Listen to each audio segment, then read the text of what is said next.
Calpescano la nostra dignità, lavoratori Hydro ancora ai cancelli.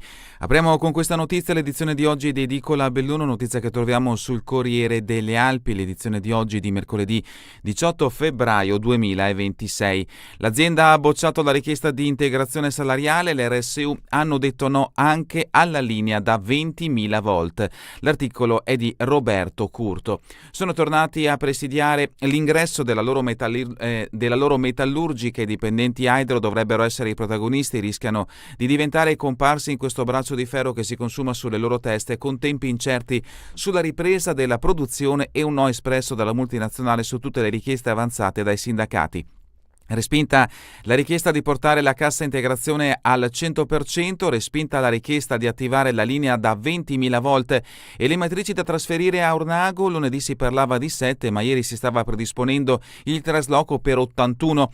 I lavoratori si sono opposti e l'azienda ha rinunciato facendo sapere di non volere scontri. È una delle poche notizie positive della giornata. Al cancello d'ingresso il clima è ben diverso da quello che a novembre aveva animato la prima protesta. C'è tanta delusione. Tra i colleghi c'è scoramento, affermano Sara Gallina e Diop Papa Madiop, le RSU aziendali che ieri hanno stazionato tutto il giorno insieme ai colleghi per testimoniare la volontà di non accettare supinamente le scelte dell'azienda. Si sta letteralmente calpestando la dignità delle persone, affermano. L'incontro di lunedì è andato malissimo, si poteva riattivare lo stabilimento con la linea da 20.000 volt chiedendo a Enel un aumento della potenza e ci è stato detto di no. Ci hanno detto no a portare al 100% la cassa integrazione, sostenendo che Feltre non guadagna, quasi che gli incendi fossero colpa dei lavoratori. Intanto però le matrici spostate da Feltre a Ornago stanno sfruttando guadagno, spiegano i due rappresentanti dell'RSU. E poi qui mica stiamo parlando di un'azienda in difficoltà o tantomeno in crisi. Hydro si sta facendo beffe di noi lavoratori e pure del tavolo ministeriale, visto che non sta rispettando gli accordi presi. L'unica apertura che è stata fatta è la possibilità di avere la 14ª di luglio anticipata, come se poi a luglio quei soldi non venissero a mancare comunque. Eppure c'è l'investimento da oltre €500.000 per rendere nuovamente operativo lo stabilimento. Si aggrappano a quello, ma le voci che girano è che 2 mesi e mezzo di stop non saranno sufficienti, dicono Gallina e Papa Madiop, un periodo comunque lungo nel quale riceveremo 2/3 di quanto previsto dal minimo di contratto con famiglie che hanno mutui, bambini piccoli. Arrivare alla fine del mese sarà complicato per i più, comunque qui non si è ancora nemmeno visto il perito che deve stabilire come procedere. Hydro potrebbe aprire un contenzioso con Enel, sta verificando se chiedere i danni al fornitore di energia elettrica. Quella è una partita loro che dimostra comunque la volontà di badare prima a se stessi e poi agli altri. Di sicuro noi lavoratori siamo finiti in coda alle priorità. Dopo le iniziali aperture nessuno si aspettava che Hydro chiudesse la porta in faccia alle richieste dei lavoratori. Abbiamo trascorso un pessimo Natale e di questo passo la Pasqua sarà anche peggio. Vediamo in questo scatto, perché ci sta guardando da Facebook o YouTube, il presidio appunto all'ingresso della Hydro di Feltre. Il caso, bloccato ieri il trasloco delle matrici a Ornago, come si può vedere da questo scatto, sopra il presidio attivato dai lavoratori Hydro a seguito dei no ricevuti dall'azienda. A sinistra il camion con le matrici bloccato all'uscita dello stabilimento e la sorveglianza attiva dei carabinieri.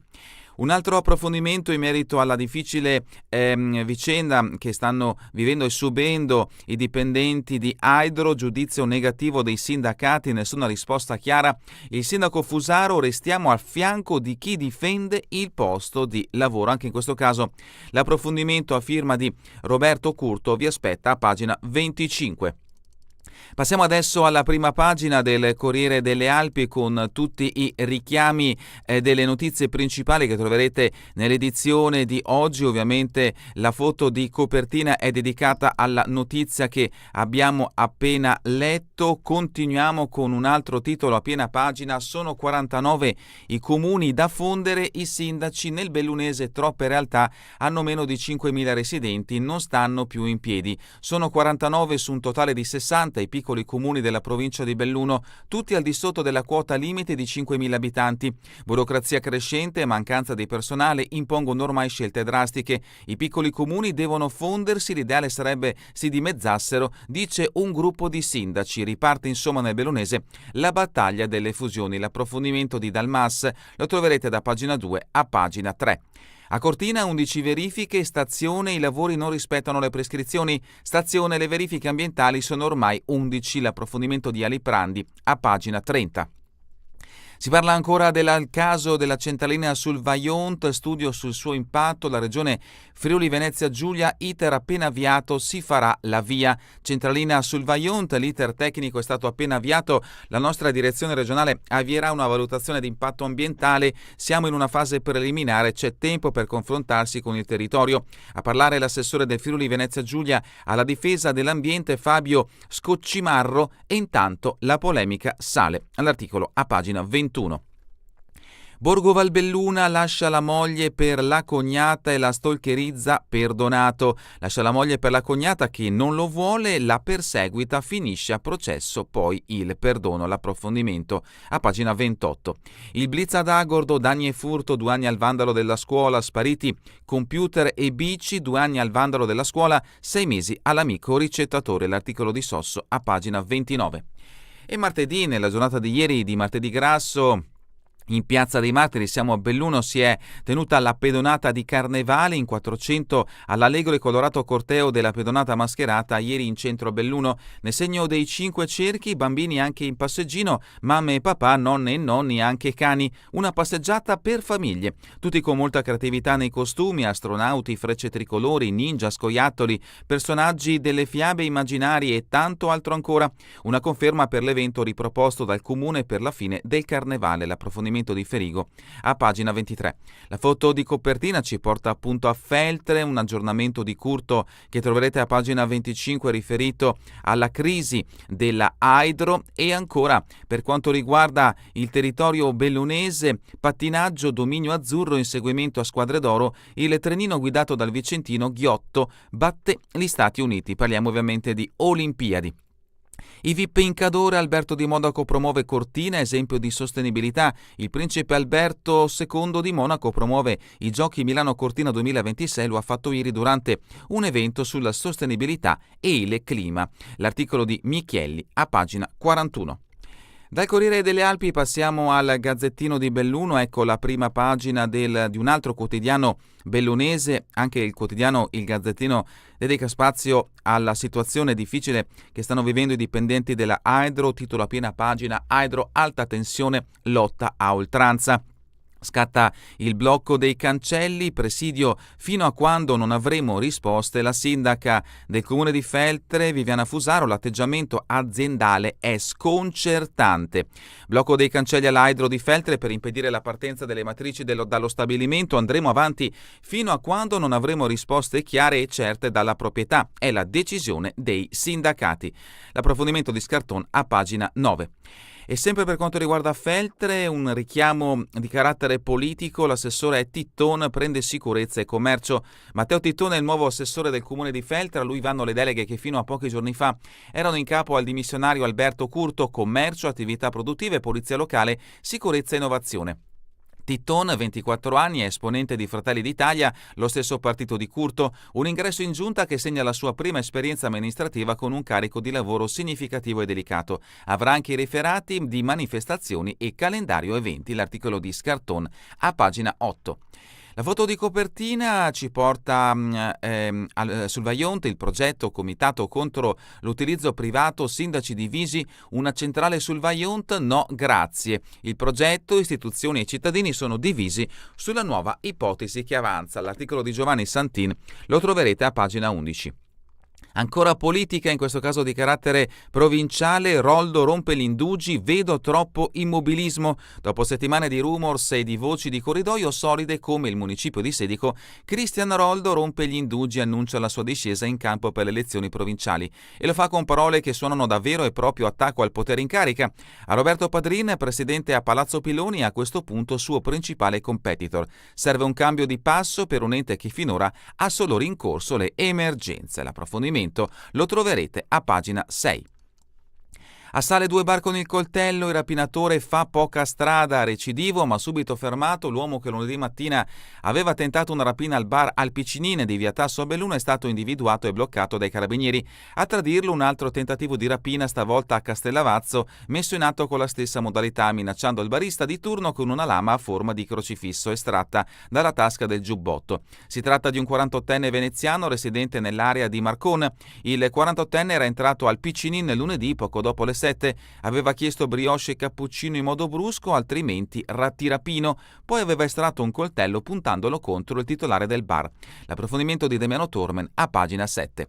Fontanive invece firma questo articolo che troverete a pagina 13, il caso Banda Larga in Tofana e Marmolada deciderà la Corte di Giustizia europea. La Corte di Giustizia UE deciderà sul conflitto tra proprietà privata e obblighi di connettività in banda larga. Marmolada SRL e Tofana SRL si sono opposte a una richiesta di accesso alle proprie infrastrutture fisiche da parte di Cellnex Italia, operatore di telecomunicazioni, per installare apparati per la banda larga. Altri richiami dalla prima pagina del Gazzettino di Belluno, Sport, Olimpiadi, Lisa, Iris ed Elia, la caccia alle medaglie non è finita. Oggi le team sprint di fondo e la staffetta di biathlon femminile. Dopo quella vissuta domenica a Milano Cortina 2026 si preannuncia un'altra giornata per cuori forti, con Elia Barpa e Lisa Vitozzi alla caccia di una nuova medaglia con possibilità non banali. Si parte al mattino con la team sprint a tecnica libera di fondo che vedrà Barpa gareggiare assieme a Federico Pellegrino, e poi nella prova femminile a rappresentare l'Italia con Caterina Ganz ci sarà la 21enne di Padova Iris De Martine. Da non perdere la staffetta 4x6 km femminile del biathlon al via alle 14.45. L'Italia schiera l'oro dell'inseguimento Lisa Vitozzi e Dorotea Vierer, 2 stelle assolute della disciplina che puntano dichiaratamente ad una medaglia. Nel frattempo si avvicina l'esordio assoluto ai giochi dello sci alpinismo e di conseguenza di Alba De Silvestro, volto e simbolo italiano della disciplina, anche lei di Padova come De Martin.